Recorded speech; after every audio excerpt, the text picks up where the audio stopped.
Bonjour, je m'appelle Marianne, je suis instructeur au studio Être Pilates. Le sujet de la capsule aujourd'hui, c'est les muscles du corps, les stabilisateurs du tronc. Donc, à quoi ça sert les stabilisateurs du tronc? Donc, ça sert tout simplement à stabiliser tout le poids qui est occasionné par le crâne, la cage thoracique et membre supérieur jusqu'au bassin. On parle des muscles qui se situent ici et qui vont supporter, stabiliser. Le but est, entre autres, d'assister le dos et s'assurer que ce ne soit pas 100% des muscles lombaires, dorsaux qui font le travail, mais que la ceinture abdominale et d'autres muscles participent aussi. Vous noterez qu'il arrive fréquemment que les gens se blessent, pas quand on ramasse une boîte, mais plutôt lorsqu'on ramasse un mouchoir. Flexion, rotation, torsion, on vient comprimer, écraser, créer une tension au niveau des disques et c'est souvent à ces moments-là qu'on va se ramasser avec une petite lésion, une douleur, peu importe. Il est important de venir activer ces muscles-là et ces muscles-là vont s'activer lorsqu'on ramasse une boîte lourde. On sait déjà, on va se préparer. Donc, on veut intentionnellement être capable de recruter les muscles dans une séquence spécifique. En Pilates, on fait souvent allusion à une boîte lorsqu'on parle du corps. Imaginez-vous que vous avez une boîte de vos côtes jusqu'à votre bassin. On veut avoir de la stabilité, droite-gauche, l'équilibre. On veut s'assurer que les deux côtés soient égaux. Éviter les compensations. Maintenant, le haut de ma boîte, on va parler du diaphragme thoracique. Le devant de ma boîte, ce qui va garder mes organes à l'intérieur de ma cavité abdominale, on va parler du transverse. Plancher de la boîte, on va parler du plancher pelvien, un ensemble de muscles qui viennent supporter les organes et les garder à l'intérieur. Et les muscles du rachis, de la colonne vertébrale, donc les muscles profonds qui vont venir stabiliser la colonne. Il y a déjà une capsule au niveau de la respiration, donc je vous propose d'aller la consulter. On va parler du diaphragme. Maintenant, si j'adresse le transverse, le muscle au niveau de la cavité abdominale, le muscle abdominal le plus profond, c'est celui qui vient refermer à l'avant. Donc, il part de chaque côté, vient se refermer de façon à venir se rejoindre des côtes jusqu'au bassin. Donc, d'un os à l'autre, la fermeture se fait. C'est un muscle que vous allez ressentir lorsque vous toussez, éternuez ou vous riez. Vous pouvez les ressentir si vous venez placer les doigts à l'intérieur de la cavité abdominale, tousser. Vous allez sentir cette connexion-là, ce resserrement, et c'est le muscle qu'on veut venir recruter, être en mesure volontairement de venir contracter.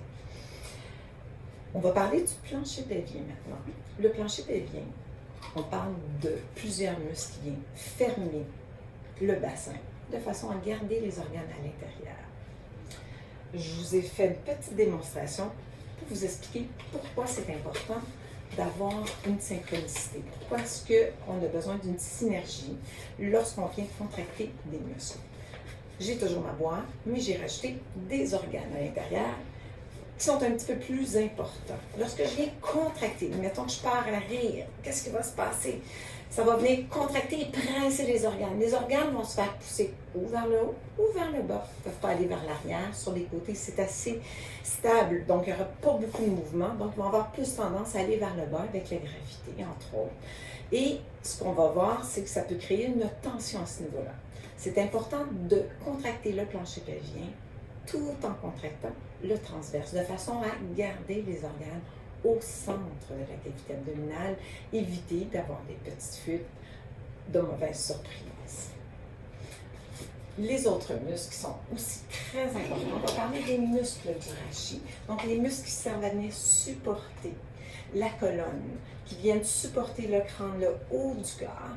Et il ne faut pas oublier que c'est quand même très lourd et ça fait très lourd, ça fait beaucoup de tension au niveau des disques et des vertèbres qui sont les plus basses, qui supportent tout le haut du corps.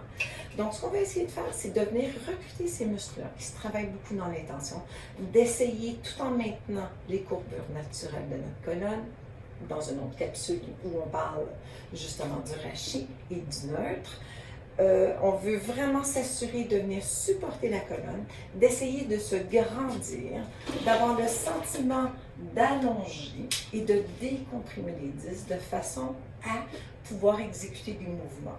Lorsqu'on se grandit, qu'on vient recruter ces muscles, on crée de l'espace au niveau de vos disques et on veut s'assurer de venir activer les muscles de la ceinture abdominale aussi, de façon à créer cette même distance-là entre vos côtes et votre pubis. En pilates, on veut vraiment prendre conscience de sa posture. On veut s'assurer de bien développer une connexion neuromusculaire. On veut venir activer consciemment les muscles abdominaux, les muscles stabilisateurs, prendre conscience de la séquence dans laquelle on veut venir les contracter, de façon à ce que ça devienne éventuellement un automatisme, que ça s'intègre dans nos mouvements et que tout mouvement éventuellement s'initie par une connexion, une contraction de vos muscles du corps, de façon à pouvoir faire exécuter des mouvements fonctionnels, harmonieux. Si vous avez plus de questions, n'hésitez pas à communiquer avec le centre, avec le studio, à info@studioetrepilates.com. Merci et je vous souhaite de passer une belle journée.